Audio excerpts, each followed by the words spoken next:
Hello everyone. So today I'd like to share with you some things that have helped me to lose weight. I was 340 pounds about 10 years ago now maybe. So I've kept it off since then. And of course there's fluctuation, but I lost about 110 pounds I guess total, right, since then. So I did have a back injury at the time. That's how I wound up gaining all that weight. And the most important thing I think to mention first is that to keep the weight off, I think it's most beneficial to lose it slowly. So that's how I did it anyway. I've lost about 80 pounds before I lost the 110. And what happened then is I gained it all back, right? Because I was doing it through, I would say, not so healthy methods, like, almost starving yourself, really, like eating so few calories, and really through a very forceful way, right? And that didn't work for me.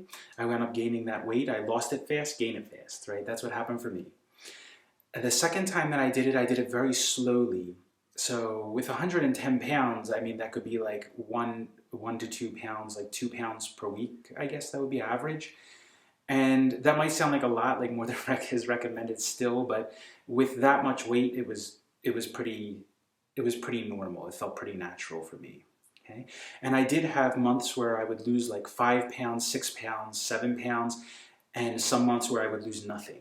Right, so keep that in mind. Your body definitely needs to have time to adjust, or at least my body needed time to adjust and adapt. Right, even though I was doing the same thing or even eating less calories, it's important to resist the temptation, I think, to eat even less. Right, just relax, like take your time, allow your body to adjust, right? Everything takes time. It took a long time to gain the weight, right? So it takes time to lose it. So let's begin. I'll just run you through a list of things, little things that I implemented. And this was, of course, over the year, over time. It wasn't something I forcefully did real fast. It's something, one thing at a time. I recommend, if you want to try some of these things, just experiment with them. Try them yourself and see if it works for you, if it feels right for your body. And if you feel better, then keep doing it, stick with it, see what happens, see where it takes you. If it doesn't, then drop it and try something else, okay?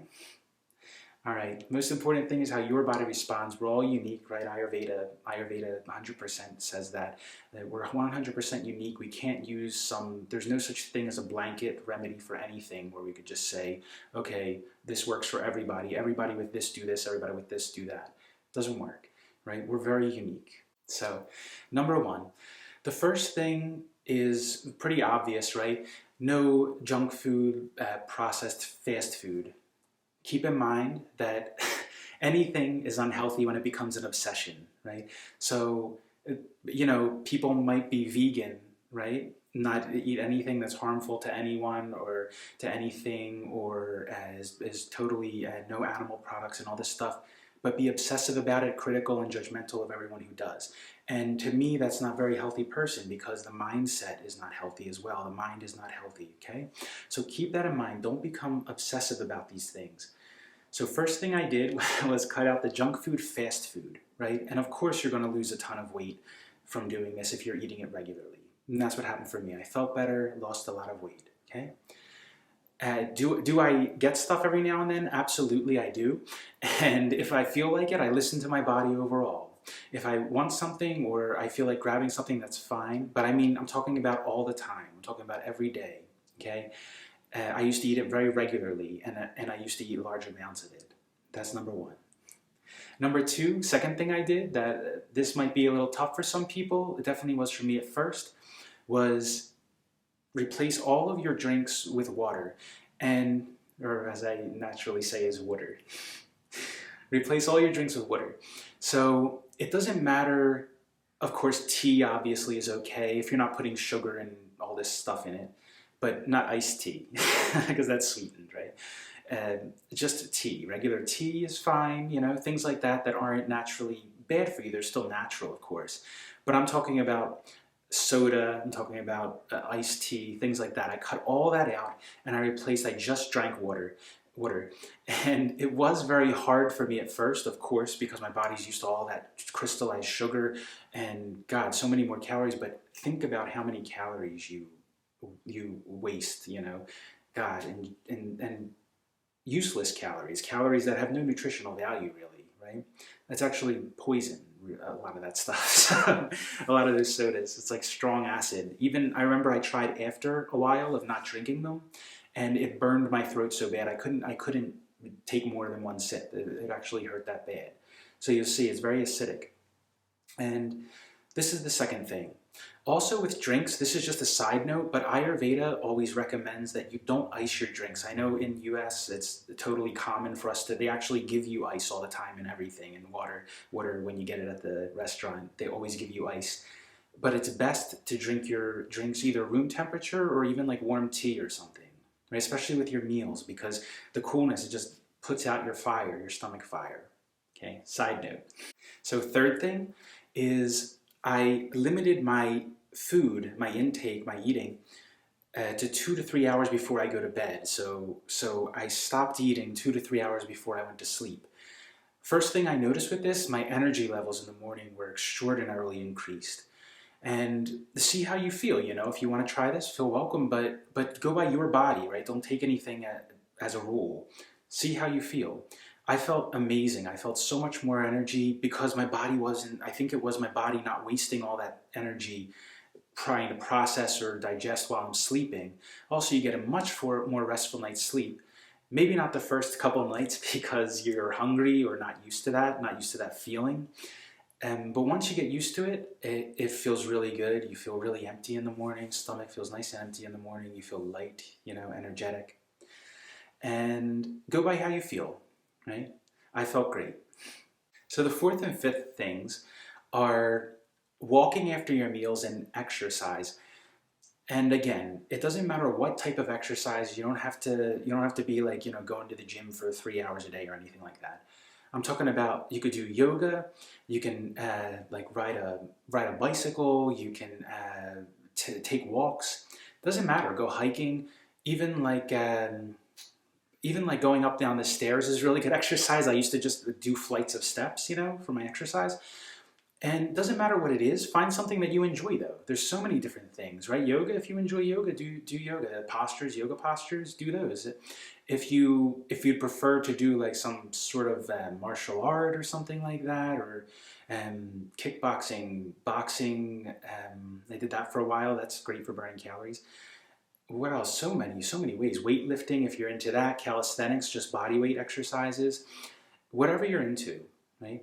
Find out what you like, experiment, play around with stuff, and you don't have to do a ton of it. You can start with like 5-10 minutes. Doesn't matter, right? The most important thing, as with everything, is consistency and developing that consistency, right?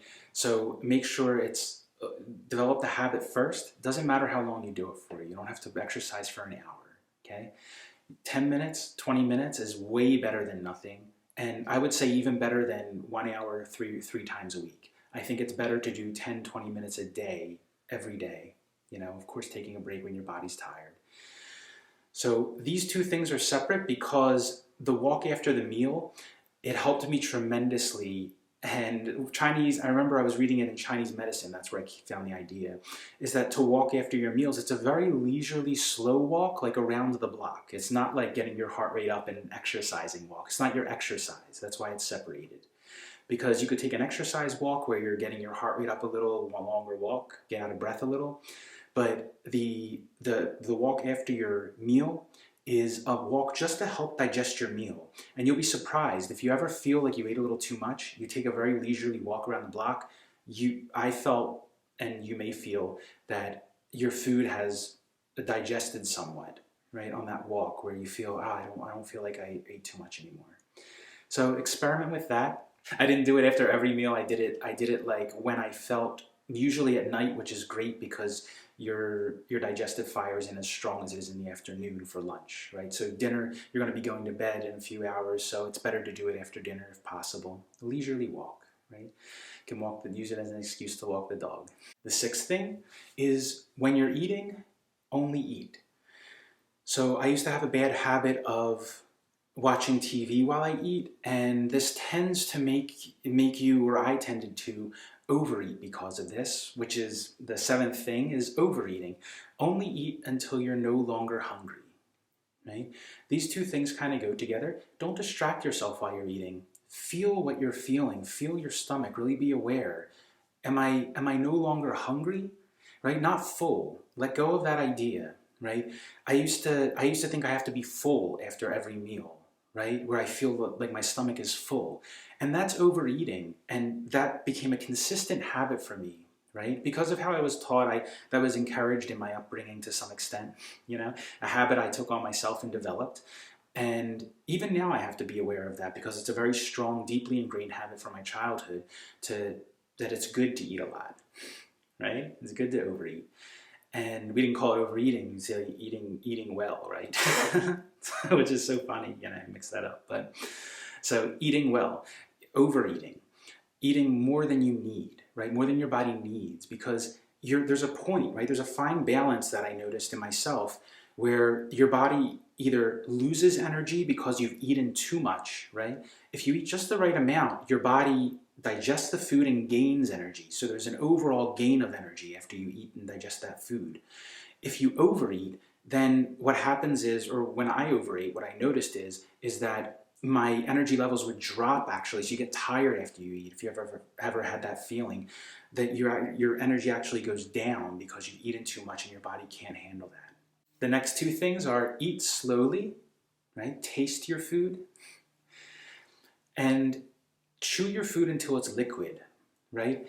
So I know this may be tough if you're used to, because as I was, to eating and just chewing a few times, swallowing, right? But remember, it's easier for your stomach to digest, right? So the more you digest with your mouth, the more you chew that food, the more liquid you make it, like a liquid, really, if you can. Chew it till it's liquid and just see how you feel.